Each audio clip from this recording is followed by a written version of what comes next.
आजबाट हामी chapter 1 पढ्छौं। Chapter 1 मा रहेको छ आधारभूत ज्ञान। आधारभूत ज्ञान त्यसलाई इंग्लिशमा फन्डामेन्टल भनिन्छ। यसमा तपाईलाई 18 मार्कको जम्मा सोध्छ। 18 मार्कको मा तपाईलाई 8 मार्कको अब्जेक्टिभ र 10 मार्कको सब्जेक्टिभ सोध्छ। यसलाई हामीले अब च्याप्टर 1 देखि नै क्वेशन र आन्सर गरेर यसरी अगाडि बढ्छौं। अब यसमा क्वेशन 1 मा रहेको छ कुनै एउटा घरमा वायरिङ पूरा गरिसकेपछि सप्लाई दिनुभन्दा अगाडि कुन कुन टेस्ट गर्नु पर्दछ उल्लेख गर्नुहोस्।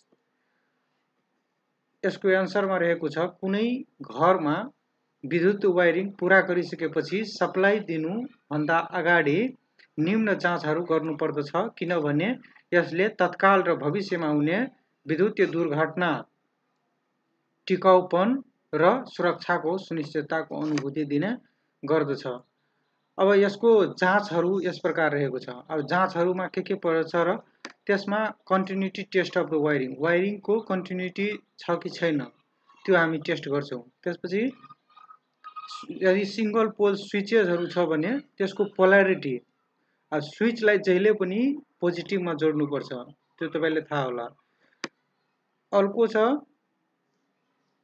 Insulation resistance test between the two conductor. दुईटा कन्डक्टर बीचको इन्सुलेसन टेस्ट गर्छौं। त्यसपछि छ यदि अर्थिङ गरिएको छ भने अर्थिङको टेस्ट हैन। अर्को छ polarity by the batteries and enclosure. अब ब्याट्रीहरुको कनेक्सनहरु राम्ररी गरिएको छ कि छैन त्यसको प्रोटेक्सनहरुको सबै त्यो हेरेर ओके भइसकेपछि अर्को रहेको छ अब नन कन्डक्टिङ फ्लोरहरु वालहरुको इन्सुलेसन कति छ त्यो टेस्ट गर्ने। अनि स्विचहरु राम्ररी काम गरिरहेको छ कि छैन हैन त्यसको प्रोटेक्सनको देखि लिएर हैन वर्किङ कन्डिसनमा छ कि छैन त्यो सबै हेर्ने। अनि अरु जुन विद्युतीय उपकरणहरु घरहरुमा जोडिएको हुन्छ त्यो सबै अपरेटिङ कन्डिसनमा छ कि छैन त्यो सबै टेस्ट गरेर त्यसपछि मात्र के गर्नुपर्छ त हामीले सप्लाई दिनुपर्छ। ठीक छ। अब अर्को क्वेशन रहेको छ हाउस वायरिङ कति प्रकारको हुन्छ उल्लेख गर्नुहोस्। अब हाउस वायरिङ जम्मा 5 प्रकारको हुन्छ। यो निम्न अनुसार उल्लेख गर्न सकिन्छ। यसमा सबैभन्दा पहिले रहेको छ क्लिट वायरिङ। क्लिट वायरिङको तपाईलाई म यहाँ फिगर हराउँछु। यो हो क्लिट वायरिङको फिगर। क्लिट वायरिङमा के गर्छ भने एउटा जुन तार हुन्छ यो तार माथिबाट लगाइएको हुन्छ र एउटा क्लिट भनेको एउटा किलालाई दबाल भित्र छिराएर त्यसको यसरी ब्यान्ड गरिएको हुन्छ। यो तपाई फिगरमा हेर्न सक्नुहुन्छ। यसरी क्लिट वायरिङ गरिएको हुन्छ। ठीक छ। अब त्यसपछि क्लिट वायरिङ पछि छ क्यासिङ क्यापिङ।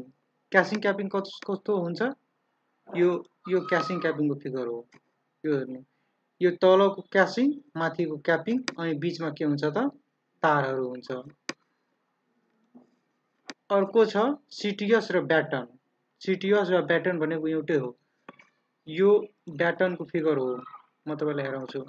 यो एउटा ब्याटन भनेको काठको यहाँ काठ लाई यसरी किलाले टाँसिएको छ हैन अनि त्यसको माथिबाट के गरेको छ त यसरी वायरलाई जडान गरेको छ भनेको यो के हो ब्याटन हो। ब्याटन विधिबाट गरेको छ। अर्को रहेको छ लीड सिथेड वा मेटल सिथेड पनि भनिन्छ यसलाई। यो भनेको हुन्छ यस्तो खालको यो मेटल सिथेड वा लीड सिथेड पनि भनिन्छ यसलाई। यो अलि महँगो खालको हुन्छ हैन। यो कम्प्लेक्स यसलाई हामीले घाम पानी चिसो सबैमा युज गर्न सकिन्छ। तर यो के हुन्छ महँगो पर्छ अलिकति। यसको डिटेलमा अहिले हामी डिस्कस गर्छौं। अर्को रहेको छ कन्ड्युक्ट वायरिङ। कन्ड्युक्ट वायरिङ दुई किसिमको हुन्छ। अर्को हुन्छ सरफेस कन्ड्युक्ट वायरिङ र कन्सिल्ड कन्ड्युक्ट वायरिङ। सरफेस कन्ड्युक्ट वायरिङमा यो सरफेस कन्ड्युक्ट वायरिङको फिगर हो। यहाँ हेर्नु तपाईहरु ध्यान दिएर हेर्नु। यो सरफेस कन्ड्युक्ट वायरिङको के हो त फिगर हो। अनि कन्सिल्ड कन्ड्युक्ट वायरिङको यो फिगर हो। तपाईहरुले घरहरुमा हेर्नुभएको होला। यसरी यो कन्सिल कन्डक्ट वायरिङको फिगर हो। ठीक छ। अब यसको डिटेलमा पनि म अलिकति लेखेको छु हैन। यो यदि 5 मार्कमा सोधियो भने यति लेख्नु पर्दैन हैन। यसमा म तपाईहरुलाई बुझाउनको लागि अलि बढी नै लेखिदिएको छु के। तर 10 मार्कमा सोधियो भने यो लेख्नु पर्छ सबै। 5 मार्कको लागि थोरै थोरै अलि 2 लाइनमा मात्रै लेख्नु पर्छ। अब सबैभन्दा पहिले छ यो क्लिट वायरिङ। क्लिट वायरिङको बारेमा हेर्नु। क्लिट वायरिङ यस किसिमको वायरिङमा प्रयोग हुने सामानहरू पोर्सिलिनबाट बनेको हुन्छ र मुख्य यसको दुईवटा भागहरू हुन्छ। तल्लो भाग क्लिट र माथिल्लो ढक्कन हुन्छ हैन, अपर कभर। यसको फाइदाहरू निम्न अनुसार रहेको छ। यसको इन्स्टलेसन र डिसमेन्टलिङ कार्य गर्न के हुन्छ त सजिलो हुन्छ। इन्स्टलेसन कार्य गर्न सजिलो हुन्छ। त्यसपछि छ यसको निरीक्षण कार्य सजिलो हुन्छ। अब यसको बेफाइदाहरू यो देखावटमा राम्रो हुँदैन हैन, आयु यसको कम हुन्छ, अस्थायी किसिमको वायरिङ गर्ने तरिका हो। यसको प्रयोग एकदमै सस्तो र साधारण वायरिङ आवश्यक रहेको ठाउँमा प्रयोग गरिन्छ। अस्थायी रूपमा आवश्यक रहेको ठाउँमा जस्तै निर्माणाधीन भवनहरूमा यसको के हुन्छ त प्रयोग गरिन्छ। अर्को रहेको छ क्यासिङ क्यापिङ। क्यासिङ क्यापिङमा यसको यो विशेष वायरिङ गरेर घरायसी र कार्यालय भवनमा प्रयोग गरिन्छ। यसको कहाँ प्रयोग गरिन्छ त घरहरूमा अनि त्यसपछि कार्यालय भवनहरूमा के हुन्छ त यसको प्रयोग गरिन्छ। यो तल्लो भोल्टेज स्तरमा प्रयोग गरिन्छ। बढी चिसो भएको र आगलागी हुने सम्भावनाको ठाउँमा उपयुक्त हुँदैन यो। ठीक छ। यसको बेफाइदाहरू के हुन्छ, यो क्लिट वायरिङ बाहेक सबैभन्दा सस्तो हो। यो सजावटको हिसाबले राम्रो मानिन्छ। सर्ट सर्किट हुने सम्भावना धेरै कम हुन्छ किनभने फेज र न्युट्रल तार छुट्टा-छुट्टै खतमा राखिएको हुन्छ। क्लिट सजिलैसँग पत्ता लगाउन सकिन्छ। ठीक छ। फल्ट सजिलैसँग पत्ता लगाउन सकिन्छ। यसको फल्ट आयो भने हामीले सजिलैसँग के हुन्छ त पत्ता लगाउन सक्छौं। यसको बेफाइदाहरू के हुन्छ, यो धेरै दिनसम्म चिसो घाम पानी लाग्ने ठाउँमा टिक्दैन। यो वायरिङ पर्खालको सतहमा गर्ने भएकोले लुक त्यति राम्रो देखिँदैन। सीटीएस र ब्याटिङ वायरिङ। सीटीएस र ब्याटिङ वायरिङमा यसलाई सीटीएस वा ब्याटिङ पनि भनिन्छ, तर घर भित्रको वायरिङमा यसको प्रयोग धेरै हुन्थ्यो, पहिला हुन्थ्यो, अहिले भइरहेको छैन। ठीक छ। यो ब्याटन वायरिङ पहिलाको जमानामा के हुन्थ्यो, बढी हुन्थ्यो, अहिले हुँदैन। यसमा प्रयोग हुने सामान र लेबर चार्ज सस्तो हुन्छ। यसको आयु लामो हुन्छ, यद्यपि चिसो ठाउँमा प्रयोग गरिँदैन। ठीक छ। यदि चिसो ठाउँमा प्रयोग गरिएन भने यसको आयु के हुन्छ, लामो हुन्छ। यसको मर्मत सम्भार सजिलै गर्न सकिन्छ। यसमा काठको बेटन प्रयोग गर्ने हुनाले सर्ट सर्किटको कारणले आगो लाग्ने सम्भावना हुन्छ। ठीक छ। त्यसपछि lead sheathed wiring. Lead sheathed वायरिङमा यो एक किसिमको पुरानो वायरिङ गर्ने तरिका हो जसको प्रयोग आजभोलि एकदमै न्यून गरिएको हुन्छ वा यस्तो ठाउँमा गरिएको हुन्छ जहाँ आगलागी हुने सम्भावना हुन्छ, घाम पानी यस्तो खालको आयो भने त्यो ठाउँहरूमा अहिले पनि गरिन्छ, तर एकदमै यो कम तपाईहरुले देख्न सक्नुहुन्छ। यसको लुक ठिकै देखिन्छ हैन। आयु यसको के हुन्छ त लामो हुन्छ, धेरै टाइमसम्म यो रहिरहन्छ र यो अरु वायरिङको तुलनामा महँगो हुन्छ किनकि यसमा प्रयोग हुने सामग्रीहरू जस्तै क्लिट, क्यासिङ, क्यापिङ, सीटीएस, टीआरएस आदि महँगो हुन्छ। यस किसिमको वायरिङको लागि दक्ष प्राविधिकको आवश्यकता पर्दछ। यो सामान्य जान्ने मान्छेले गर्न सक्दैन, यसको लागि दक्ष प्राविधिककै आवश्यकता पर्दछ। त्यसपछि कन्ड्युक्ट वायरिङ। कन्ड्युक्ट वायरिङमा यो मैले तपाईलाई भने यो दुई किसिमको हुन्छ हैन। दुई किसिमको पहिलो रहेको छ सरफेस कन्ड्युक्ट वायरिङ। यस किसिमको वायरिङ मुख्यतः उद्योगहरूमा गरिन्छ हैन। यस विधिमा पहिले मार्क गरी पीवीसी ग्रिप भित्तामा लगाइन्छ। आवश्यकता अनुसार बेन्ट, इल्बो, जंक्सन बक्स, टी आदिमा गरिन्छ। स्टील वायरको माध्यमबाट कन्ड्युक्टमा वायर तानिन्छ। कन्सिल्ड वायरिङको तुलनामा फल्ट पत्ता लगाउन र मर्मत गर्न सजिलो हुन्छ। यस वायरिङको प्रयोग हुने सामानहरू, यसमा प्रयोग हुने सामानहरू भनेको कन्ड्युक्ट्स भयो, इल्बो भयो, PVC cable, tees, brass nipple, junction box, nipple, lamp holder, rawl plugs etcetera अरू सामानहरू। Concealed conduit wiring, concealed conduit wiring यस किसिमको वायरिङमा घरको छत ढलान हुनुभन्दा पहिला स्टिल वा पीवीसी पाइप राखेर ढलान गरिन्छ। यस किसिमको वायरिङ ठुल्ठुला घर, अपार्टमेन्ट, व्यापारिक भवन, कार्यालय भवन आदिमा प्रयोग गरिन्छ। यसको आउटलुक राम्रो र आकर्षक देखिन्छ। यसको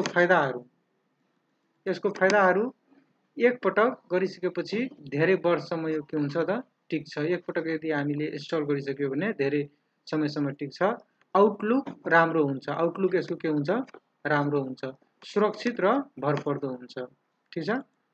अब यसको बेफाइदाहरू, यो वायरिङको लागि लेबर चार्ज के हुन्छ महँगो हुन्छ, ओभरअल कोस्ट बढी पर्न जान्छ र समय पनि यसमा के हुन्छ बढी लाग्छ।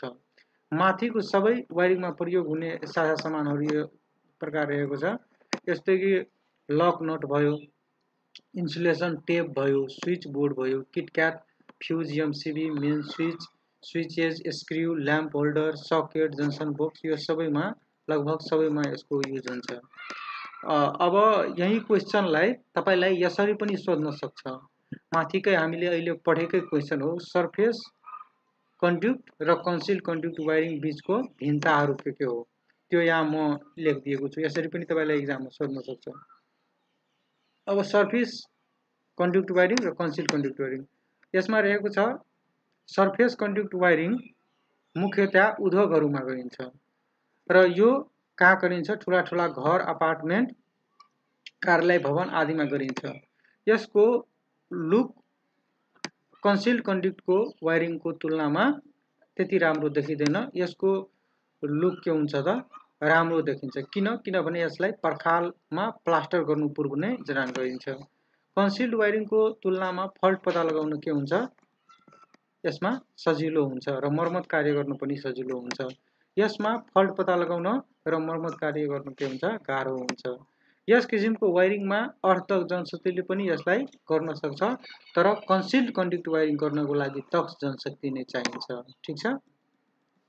अब अर्को प्रश्न रहेको छ, विद्युतीय वायरिङमा प्रयोग हुने 8 वटा औजारहरूको नाम लेखी त्यसको बारेमा संक्षिप्तमा लेख्नुहोस्।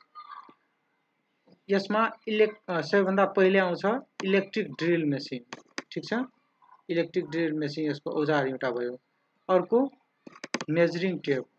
अब इलेक्ट्रिक ड्रिल मेसिनमा यसको प्रयोग कहाँ गरिन्छ, यसको प्रयोग पर्खालमा दुलो पार्नको लागि गरिन्छ हैन। अनि वायरिङ गर्दा पर्खालमा पाइपहरू बिछाउनको लागि गरिन्छ। यो मेसिनमा इलेक्ट्रिक मोटर राखिएको हुन्छ। यसको इनपुट एसी सप्लाई के दिनुपर्छ यसको लागि चलाउनको लागि। त्यसपछि मेजरिङ टेप, हामीले एक ठाउँदेखि अर्को ठाउँको दूरीहरूलाई नाप्नको लागि के गर्छौँ त मेजरिङ टेपको प्रयोग गर्छौँ। त्यसपछि फेज टेस्टर, लाइन टेस्टर रहेको छ। फेज टेस्टर, लाइन टेस्टर भनेको फेज टेस्टरमा हामीले फेज र न्युट्रल के पत्ता लगाउँछौँ भने लाइन टेस्टरमा कुनै पनि बोर्ड वा सर्किटमा विद्युतको प्रवाह भएको छ वा छैन त्यो हामी जानकारी लिन्छौँ त्यहाँबाट। यसको प्रयोग विद्युत गृह वा घर वा भवनहरू विद्युतीय कार्यले वा मर्मत गर्न के हुन्छ त सजिलो हुन्छ। स्क्रू ड्राइभर, स्क्रू ड्राइभर हामीले कुनै कुरालाई बोर्डहरूमा भएको स्क्रूहरूलाई खोल्न वा लगाउनको लागि प्रयोग गरिन्छ। ह्यामर, कुनै पनि कुराहरूलाई यदि काठमा वा पर्खालमा यदि जाम गर्नु छ भने त्यो हामी त्यति बेला ह्यामरको युज गर्छौँ। त्यसपछि स्ट्रियर, अब कुनै माथिमा यदि जोइन गर्नु पर्यो, केही लगाउनु पर्यो भने हामी भर्याङको युज गर्छौँ, स्ट्रियरको युज गर्छौँ। त्यसपछि रहेको छ वायर स्ट्रिपर। अब वायरको इन्सुलेटरहरू हटाउनको लागि हैन वायर स्ट्रिपरको युज गरिन्छ। यहाँ लेखेको छ यसको प्रयोग दुईवटा तारहरूलाई जोड्दा त्यस तारमा भएको इन्सुलेसनलाई हटाउनको लागि प्रयोग गरिन्छ। यसको प्रयोग विद्युत मर्मत कार्य गर्दा प्राय के हुन्छ त गरिन्छ। त्यसपछि नाइफ वा चाकुको प्रयोग कहाँ हुनुहुन्छ? यसको प्रयोग विद्युत मर्मत कार्य गर्दा वा घरहरूको वायरिङमा तार बिछाउँदा र तारमा काट्नु पर्दा नाइफको प्रयोग गरिन्छ। नोज प्लायर के कहाँ प्रयोग गरिन्छ? यो एउटा यस्तो विद्युतीय औजार हो जसको प्रयोग मोटर रिवाइन्डिङ र वा पर्खालको मर्मत वा अरू यस्तै किसिमको कार्यमा गरिन्छ। यसको अन्तिमतिरको टुप्पो साँघुरो हुन्छ जसको मद्दतले कुनै साँघुरो ठाउँमा भएको वस्तु वा तारलाई निकाल्न के हुन्छ त मद्दत पुग्छ। अर्को प्रश्न रहेको छ, त्यो हामीले यसको बारेमा पढिसक्यो, तर इक्जाममा यसरी पनि तपाईलाई सोध्न सक्छ। तपाईको सजिलोको लागि यसमा मैले फेरि लेखिदिएको छु। कन्ड्युक्ट वायरिङको फाइदा र बेफाइदाहरू। अब कन्ड्युक्ट वायरिङको फाइदाहरू के हो? कन्ड्युक्ट वायरिङको फाइदाहरू के हो त? आवश्यकता अनुसार bend, Ilbo, junction box, T आदिको प्रयोग जसबाट चाहिएको ठाउँमा के हुन्छ त घुमाउन वा मोड्न सकिन्छ। अब मोइस्चर, हावा पानीको सम्पर्कबाट टाढा रहने हुनाले केबलको इन्सुलेसन धेरै दिनसम्म टिक्छ। अर्को रहेको छ आउटलुक राम्रो देखिन्छ। एक पटक प्रयोग गरिसकेपछि धेरै वर्षसम्म टिक्छ। सुरक्षित र भरपर्दो हुन्छ। यसको बेफाइदाहरू कन्ड्युक्ट वायरिङको बेफाइदा, यो वायरिङको लागि लेबर चार्ज महँगो हुनुको साथै ओभरअल कोस्ट पनि के हुन्छ बढी पर्न जान्छ। वायरिङ कार्य सम्पन्न गर्न तुलनात्मक रूपमा बढी समय लाग्छ। फल्ट पत्ता लगाउने एवं मर्मत सम्भार कार्य गर्न धेरै समय लाग्नुको साथै कार्य गर्न समेत कठिन हुन्छ। भविष्यमा अरू कनेक्सन थप्न के हुन्छ गाह्रो हुन्छ।